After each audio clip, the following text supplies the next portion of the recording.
Not all monsters look like villains. Some wear warm smiles. They cook your meals, fold your clothes, say they only want what's best for you. And yet, something in you never fully breathes around them.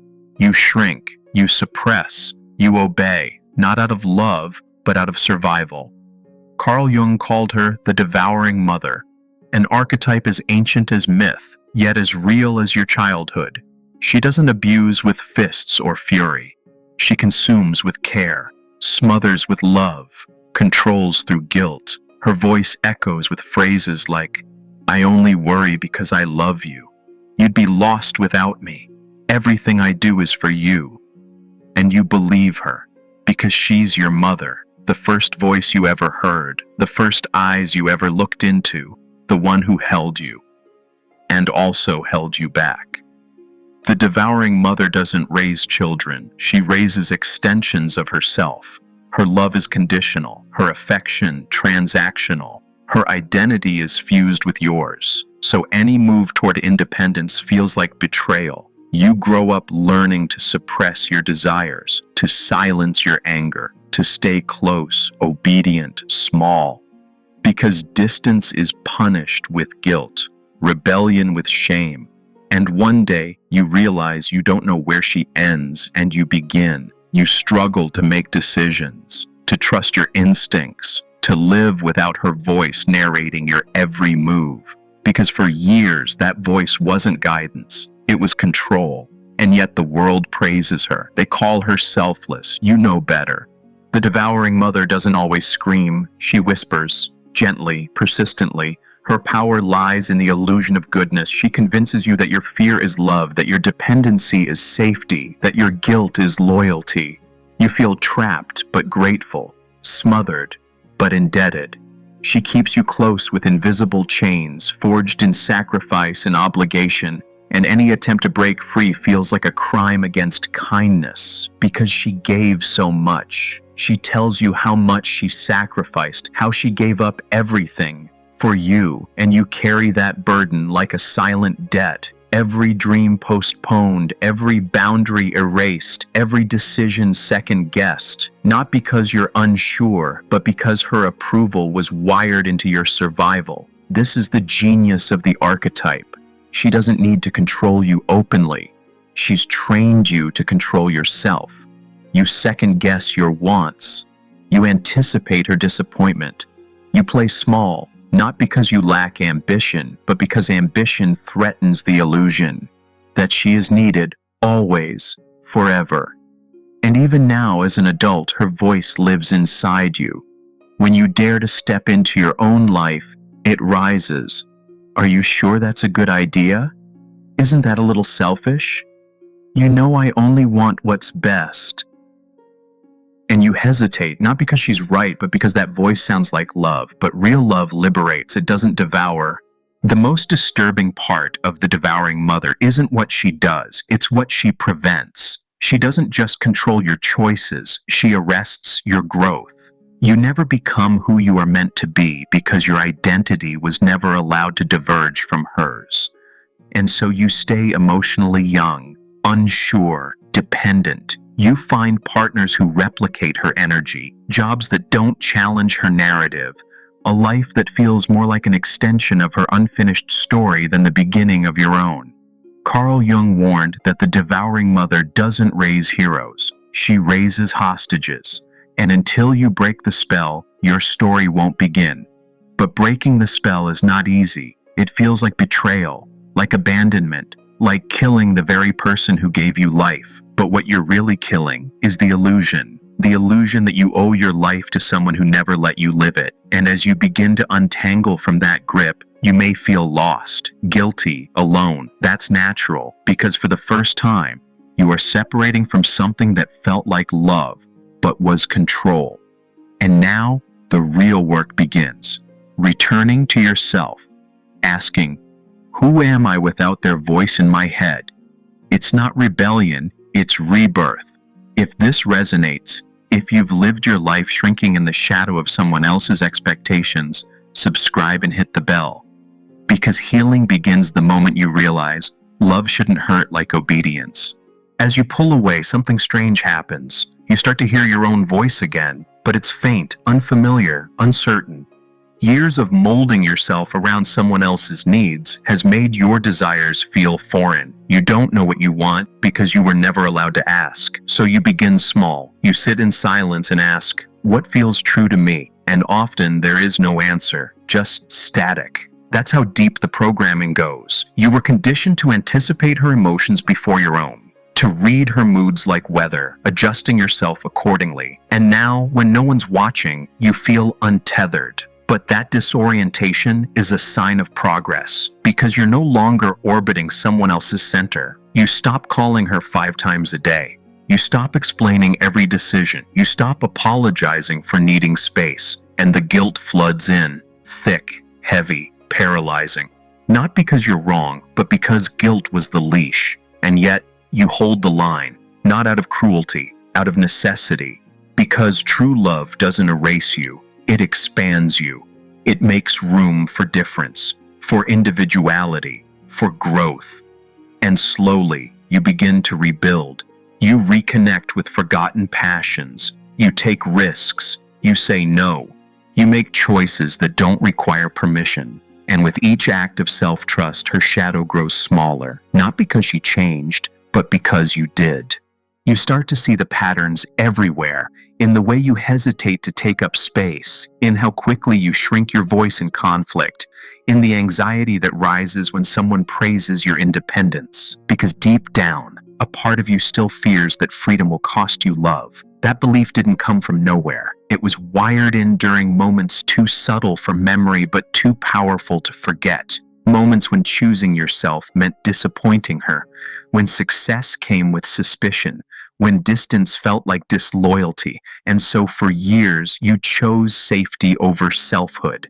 But now you realize that love without freedom is not love, it's possession, and you are not here to be possessed. You don't exist to complete someone's identity. You don't owe your life to the one who gave you life. That's the old spell, the one that keeps generations trapped in cycles of guilt, obligation, and enmeshment. You begin to understand.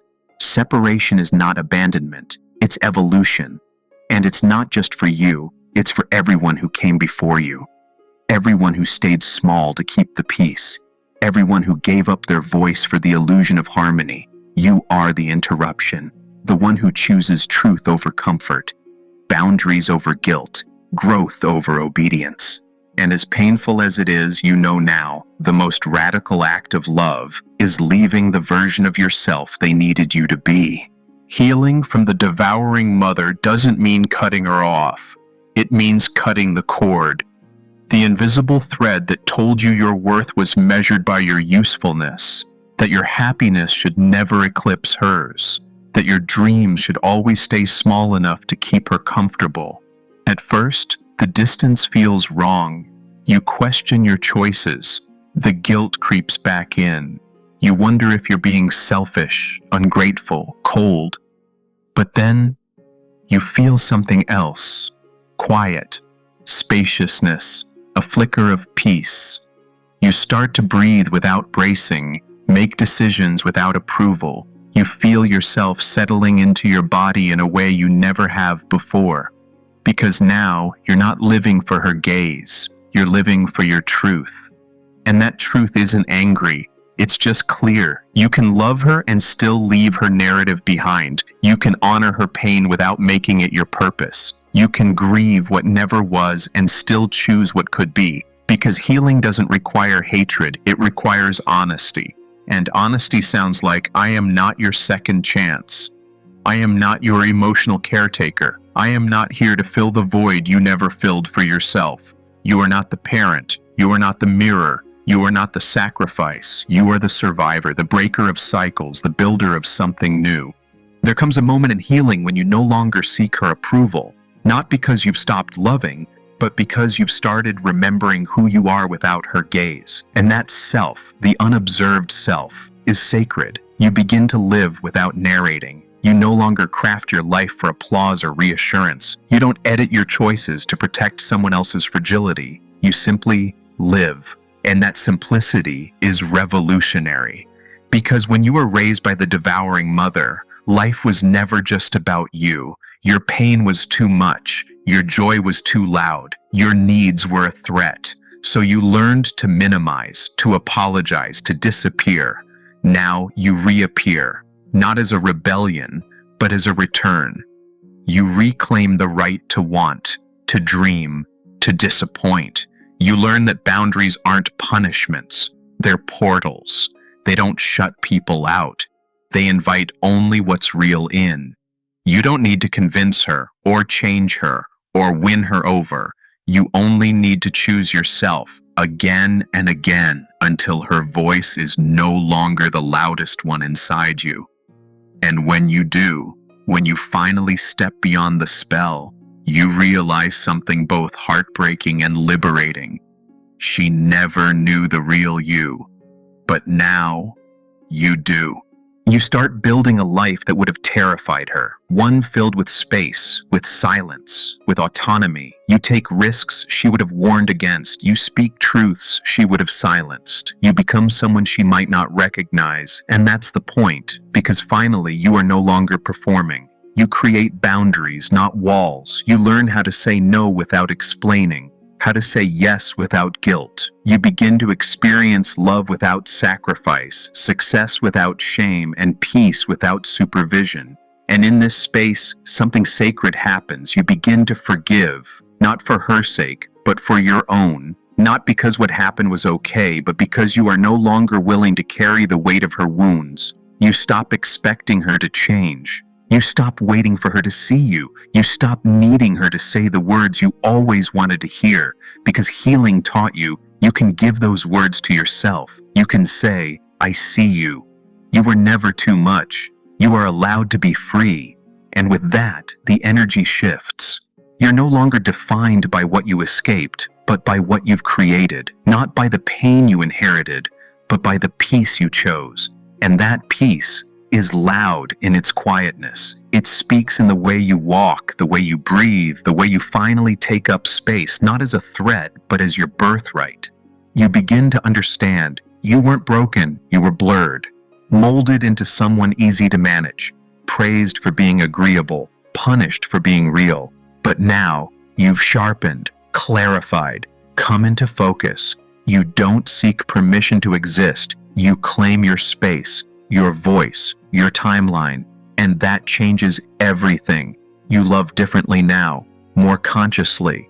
You recognize the signs, the subtle guilt, the emotional pulling, the veiled control, and you step away sooner. You don't romanticize caretaking. You don't confuse enmeshment with intimacy, because now you know the difference. You value presence over performance, freedom over familiarity, alignment over approval, and you pass that wisdom forward. You love your children with freedom, your partner with openness, yourself with the kind of compassion no one ever modeled for you. You become the person your younger self never met, and in doing so you reclaim generations of lost possibility. Because healing isn't personal, it's ancestral, it's cosmic. When you break the pattern, you don't just change your life, you change the future. You rewrite the story for everyone who comes after. No more silent suffering, no more guilt-fueled obedience, no more shrinking to fit. Only truth, only choice, only love that liberates. This is how the spell ends, not with confrontation, but with clarity, not by changing her, but by choosing you. You no longer beg to be seen. You see yourself, and in that vision there is no shame, only sovereignty. You realize your life is not a tribute, it is not a repayment, it is not a continuation of someone else's unfulfilled dream. It is yours, fully, finally. You walk differently now, not faster, not louder, just freer, because the burden of inherited guilt is gone. The echo of her voice is quieter, and in its place your own voice rises, not angry, not desperate, just true. You don't need to rewrite the past, you just stop letting it dictate your present. You live now by different rules. Love does not require sacrifice of self. Connection is not control. Closeness must leave room for breath. And with every step you take, you teach others, without preaching, without forcing, just by being. You show them what it looks like to heal, to unlearn, to return. You become a living contradiction to the lie that love must consume, because you are whole, not because she finally saw you, but because you finally did. This is the end of the archetype and the beginning of something real.